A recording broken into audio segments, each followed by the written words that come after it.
So, kamusta po mga ka-Streetwise? Ako po si Takeru Miyamoto at welcome po sa aking munting channel. So, mga kababayan, kung si Senator Rizal Taveros po ay nagdemanda ng mga vlogger dahil po sa fake news at saka sa paglabag di umano sa cybercrime law, ibang level po itong si the worst senator in the Philippine history na si Robin Padilla.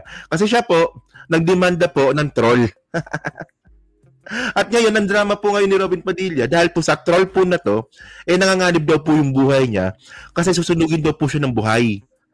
Coming from the word senator na merong sangkatutak na gun collection. Nanganganib daw po yung buhay niya. Para makuha natin yung context ng content natin, no? Ito, basahin natin to, no? From Politico to, eh. Sabi dito, no? Okay, sunugin si Robin. Diba? Online threat, Padilla drops cyber libel lawsuit, but security still on red alert. So kasi mga streetwise, no, ngayon ko lang po nalaman na meron palang event sa Smoky Mountain. May event po sa Smoky Mountain noong nakaraang linggo. So ano yung event? Makikita po natin sana na si Robin Padilla sinusunog po ng buhay. At merong attendees no na 700 na tao, no, at yung 16,000 po ata yung parang interesado dito. Okay. So alam naman po natin ka-bullshitan po to, no, pero ang point natin dito, talaga seryoso mo yon na in the first place kasalanan naman ni Robin kung bakit nauso or naging trending nga po yung sunugin si Robin. Hashtag sunugin si Robin. Okay. So, tingnan nyo ito. Basahin muna natin to. Sabi dito. Okay. Kalakihan natin para mabasa nyo lahat. Yan. So, sabi dito ni Robin, no?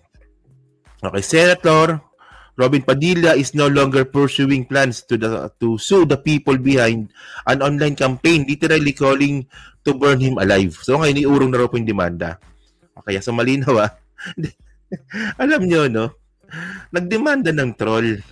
Ito, para malinaw, nagdemanda ng troll si Robin Padilla kasi po, nagkaroon po ng isang event na ang event nga po, susunugin po ng buhay si Robin Padilla.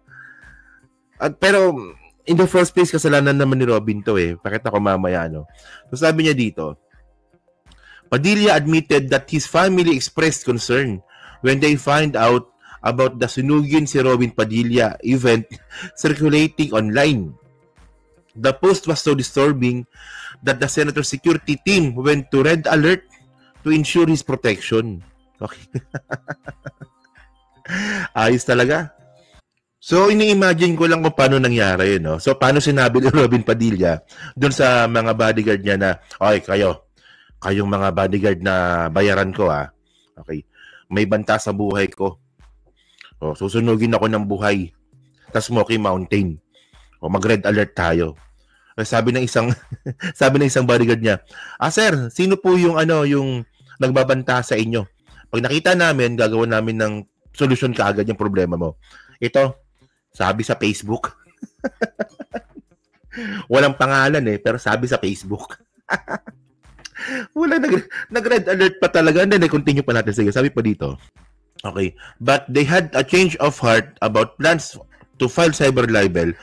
Padilla admitted it's not a good look for a politico to be onion skinned. Talaga lang, Okay. Alam niyo, no? Si Robin Padilla po yung naalala ko yung sinabi ni Robin nung nakaraang impeachment trial, Sabi ni Robin Padilla na, ano ba yung bansa natin, puro na lang politika. Kung di ba naman tanga, no? Bilang isang politiko, magrereklamo ka na, bakit puro politika? Gago lang no? Nakita, naalala nyo ba yon, di ba? Sabi ni Robin yun ano ba nangyayari sa bansa natin? Puro na lang tayo politika dito sa Senado. Puro tayo politika. Oo, politiko kayo Parang sinabi mo dito na na naglaro ka ng basketball. Ay, ano ba yun? Puro na lang dribble. Anong klaseng basketball to? Puro dribble tsaka puro shoot. Sabi ko nga sa inyo, worst senator nga Oh. Ngayon, mga kababayan, no, kung hindi niya pa didemanda ngayon, so ibig sabihin nun, in the first place, gusto mo siyang idemanda. So, onion skin ka nga. O, di ba? Balat sibuyas ka palang.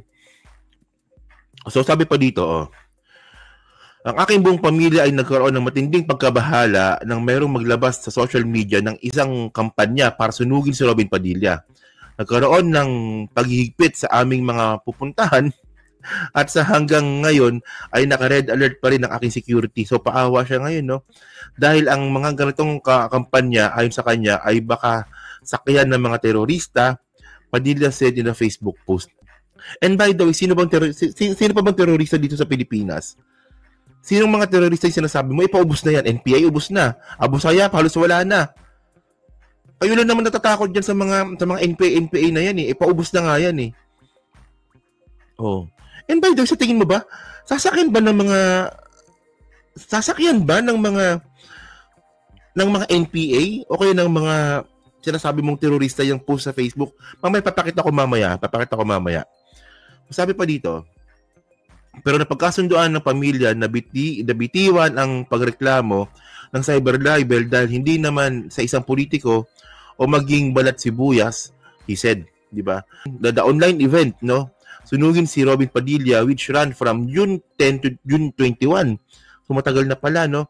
Was created by the Facebook user. Over 16,000 Facebook users clicked, interested, and more than 700 agreed to show up at the Smoky Mountain. Sinasabi ko Smoky Mountain to eh. The online post apparently sought to mock the senator's remark affirming his loyalty to former President Rodrigo Duterte. Actually, mga kababayan po, no, pag nakita nyo po yung post nga po na yan, nasunugin si Robin Padilla, ano lang to, isa itong mockery, pang-aasar. Di ba? Ano pa nga yun eh, mayroon pa nga halong irony yun eh. Kasi mga streetwise, kay Robin din naman po kasi nagsimula yan. Yung pag sinunog ninyo ako, mga ngamoy Duterte ako. Oh. Sabi dito, di ba malinaw naman siguro yun? Kahit sinugin mo ako dito, mga ngamoy Rodrigo Roa Duterte ako, he said. So, ito yun eh. So, ito. So, actually, wala na yung post. Pero si Ramon Revilla ba to? Kamukha ni Ramon Revilla, no? So ito yung post, no? Actually, burado na ata to, no? So, ito yan. On drafting a resolution seeking to dismiss the impeachment case. So, ito pala. So, June 10. So, yung date pala, June 10 at 4 p.m. June 21 at 4 p.m. So, dalawang beses susunugin si Robin Padilla pala. So, sunugin si Robin Padilla. Mashi disaband. So, check ko nga kung buhay pa nga itong account na to. Yun, so kaka-check ko lang, no? So, wala na to. Wala na yung account na yan. Yung Mashi disaband na yan, wala na. So, sino dinemand ni Robin dito? No? So, sabi dito, tinan nyo to No? So, Smoky Mountain, Tondo, Manila. So, yung pupunta, 707. Tapos, 16,000 yung interested. Isipin nyo, alam nyo kung nakakatawa dito. Sineryoso ni Robin Padilla yung ganyang klaseng mga mockery sa kanya. Ano ba, ganyan ba talaga siya katanga? Ganyan ba talaga siya kababaw mag-isip? Na in the first place, obvious naman po talaga na mockery lang po ito. Paano ka nasabi? Meron po kasi pinanghugutan yan eh. Yung sunugin si Robin Padilla event, ito yun eh. Tinan nyo ito. Naalala nyo to? Ito. Ito na ba yun? Ito.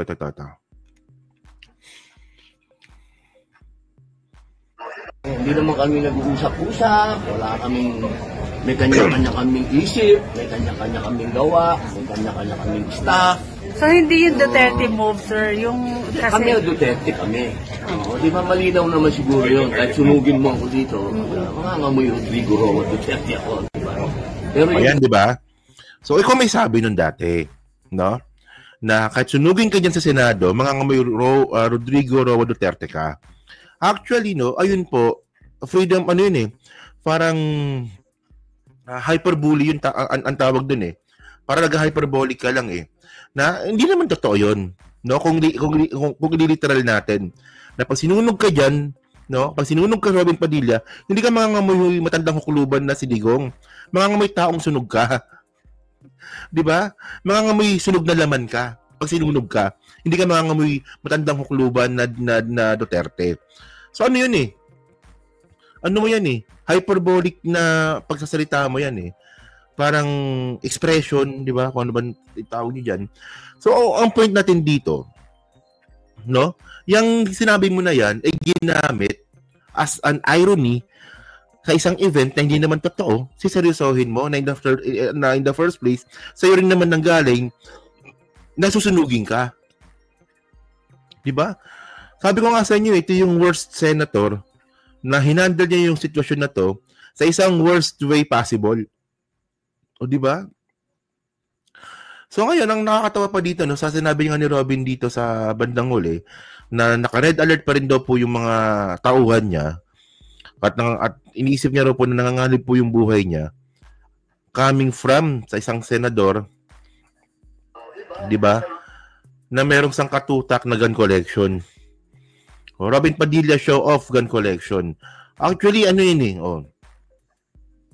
on his social media page, Senator Robin Padilla showed off what he called as his bad boy vault, containing a collection of guns, including high-power ones. So, meron ka sang katutak na baril na koleksyon.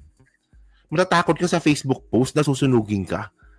Na obvious naman po na isa itong irony at isa itong mockery lang dun sa sinabi mo. Parang, ano pa na parang proud pa siya dun sa ginawa niya na ididimando ko yan. Ay, urong ko na lang. Pangat maging balat si Boys bilang isang politiko. Pero, iniisip ko na nangangalip pa rin yung buhay ko. Pero may baril ako.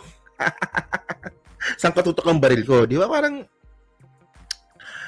actually, no, isa itong malaking pagkakamali po talaga sa sambayan ng Pilipino. Sa totoo lang. Na nagkaroon po tayo ng isang tanga at bobong Robin Padilla bilang senador. At ang pinakamasama dito mga kababayan, obvious naman po talaga, no, na si Robin Padilla po talaga ay nagiging senador. Hindi po ng sambayan ng Pilipino, kundi ng mga Duterte. Ganun eh. Ganun talaga eh. At sana mga streetways, no, ito sa 2028, pag ito nanalo pa talaga to, no, talagang, ano parang maybe I will lost hope to the Filipino people. Na talagang, anong klaseng utak ba meron tayo? Hindi nga, seriously mga kababayan, no? Seriously. Nasubukan na po natin si Robin sa loob po ng 3 taon at meron pa siya 3 taon na natitira. Well, kung siya po magre-re-electionist niya po sa 2028 at pag siya rin po nanalo pa rin, parang nakakadismaya naman na po talaga. Di ba? Well, sa tingin ko naman, di naman na siguro mangyayari yon kasi una sa lahat mga kababayan, di ba? Si Willie Revillame natalo. Si Ipe natalo. So sa tingin ko si Robin mukhang subok na natin di ba? So yun mga kababayan, no. So kayo po, no, ano po masasabi niyo nga po dito sa reaksyon ni Robin Padilla na kung paano niya hinandle yung mga bagay-bagay na na hindi naman dapat ganun i-handle. Actually sa totoo lang mga streetwise, no, nung nagsisimula po akong maging Duterte critic, may mga natatanggap akong grave threat. Di ko na pinapansin. Ako nga, minsan nga, nakalagay yung picture ko sa kabaong May nakikita po akong ganun Pero, wala lang. Di ba? Wala lang sa akin. Kasi social media to Facebook lang yan Di ba? Tapos ikaw, senador ka? Takot na takot ka? Di ba? So, nasa comment na po sa baba at binabasa ko pong lahat yan. At syempre, dyan po sa Team Replay, pa-like, pa-subscribe. Hindi na makalabisan, pa-share na rin po ng video po na to. So, thank you mga ka-Streetwise. Kita na lang ulit tayo sa susunod nating content. So, thank you. Salamat and bye-bye.